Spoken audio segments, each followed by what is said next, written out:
Welcome to the Socialette podcast, where we empower you with the marketing know-how you need to create the business of your dreams.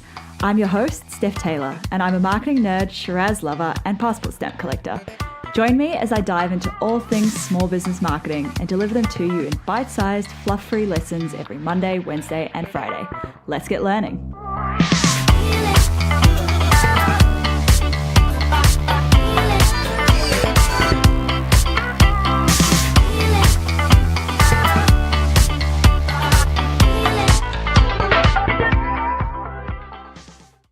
Hey, welcome back to the Socialette podcast. This is episode 55. Last episode, we looked at 5 massive mistakes you're making with your Facebook ads. If you missed that one, make sure you head back to the last episode and listen to that, mistakes number 1 to 5. This episode is part 2, so some more mistakes that you're making with your Facebook ads that you probably don't realize you're making. Before we get stuck in, I want to let you know that I've reopened enrollments for my Facebook Ads That Flourish course. In fact, it's not even really a course. It's a complete step-by-step system that fills your email list with the right people, transforms them into raving fans, and nurtures them into paying customers or clients on autopilot. If you've been enjoying these episodes on Facebook ads this month, this is the perfect next step for you to start finally seeing some results from your Facebook ads and start growing your business on autopilot. Head over to stephtaylor.co/course to find out more and sign up. All right, on to part 2 of the mistakes. So, mistake number 6, you're targeting the wrong people. Your Facebook ads targeting isn't something that you'll get spot on straight away. It takes a lot of testing, measuring, and adjusting to get it right. Choosing an audience that's too broad is the other mistake that you'll make with targeting. So logically, you'd think that a broad audience is better, right? Reaching more people means that more people buy, right? Wrong. With a large audience, your ads won't get shown to everyone, unless you have deep pockets, that is. You're wasting your budget by showing ads to people who are never going to buy your product in the first place. That said, you don't want to target too narrow of an audience either. If your audience is too narrow, your ads will be shown to the same people over and over again, which can really drive up your cost per result. Mistake number 7, you're not keeping an eye on your relevance score. What is a relevance score, you ask? Well, it's Facebook's way of telling you whether it thinks your ads will resonate with your audience or not. For the sake of simplicity, just think of it as the will your audience give a crap score. If people report or hide the ad, its relevance score will be lower. If people interact with the ad, the score goes up. If the ad achieves its objectives, so if it's more conversions for a conversion optimized ad, or if it's a traffic optimized ad, this is clicks, then the score goes up. So why is your relevance score relevant? Aside from it being a great way to tell that you've got the right audience and the right content, it also affects the price you pay to reach people.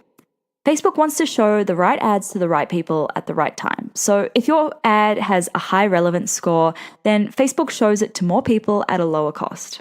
If your relevance score was previously high, but it starts to drop, it's most likely a sign that you've exhausted your audience. So they've been shown your ad a few too many times. So this is somewhere where you would try refreshing your images or your copy, or you'd try testing a new audience here. Relevance score isn't a metric that you should look at in isolation. It's only one part of the picture. But it can give you some clues as to why your campaign isn't giving you the results you want. That said, it's not impossible to have a successful campaign with a lowish relevance score, but not too low. I've run lead gen campaigns with relevance scores of 3 or 4, and we've actually generated pretty high quality leads at a decent cost. So it's not the be all and end all, but definitely look at it in conjunction with the other metrics and keep an eye on it. Facebook ads mistake number 8, your images suck. This usually goes one of 2 ways. Either you have stock photos with fake airbrushed models, or B, you're using dimly lit, blurry photos and it looks like amateur hour. Good product photography is definitely something to invest in the early days. If you don't have a tangible product, there are plenty of good, high-quality styled stock photo websites with eye-catching images that aren't cheesy and that are appropriate for your audience. Otherwise, if you're a huge part of your brand, like if you're a consultant or if you offer your own services, I highly recommend getting a professional photo shoot done. It just makes you look that much more professional. Anyway, when you're picking your ad imagery, consistency is very important. So is the image you've picked consistent with your brand? Is it consistent with the landing page you're sending them to? The last thing you need is for your new website visitor to freak out and think that they've clicked the wrong link. Next time you're scrolling through your Facebook feed, take notice of the images that stand out to you, the ones that make you stop and actually take the time to read the ad. What do you like about them? What makes them stand out? And then how can you apply these concepts to your own ads? Mistake number 9, your ad copy doesn't have me convinced. A nice image and a solid headline might catch your audience's attention, but it's up to your copy to keep it. I don't know about you, but I usually read like maybe 1-2 sentences of each post on my feed, and if it doesn't grab my attention, I keep scrolling. This means you have 1 or 2 sentences to capture your audience's attention and hook them in. Use it wisely and make it count. Mistake number 10, you don't have product market fit. This one is a biggie and it's not really technically a Facebook ads mistake, but unfortunately, it's way too common with entrepreneurs. We're passionate people, we fall in love with our ideas and we romanticize them. When we romanticize our ideas, often we forget to ask our audience if they actually need the product or if they want it. Sometimes when our Facebook ads aren't converting, it's easy to blame the platform. Like saying that Facebook ads don't work for your business, that's fine. But if you haven't tested your product, if you haven't actually gone and asked people in your target audience whether they need the product or if they want the product, then no amount of advertising will help you.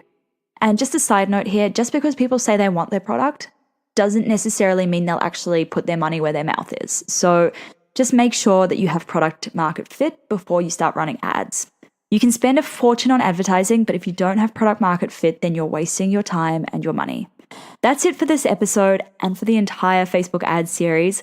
If you're really interested in stepping up your Facebook ads game so you can finally start seeing some real business growth, head to stephtaylor.co/course to find out more about Facebook ads that flourish. Hit subscribe so you can get any new episodes delivered straight to your podcast app without you having to look for them. And if you're enjoying this podcast, please, I would love it if you could leave a rating and a review in iTunes or Apple Podcast. It means a huge amount to me, so love it if you could, please. Thank you. Catch you next time.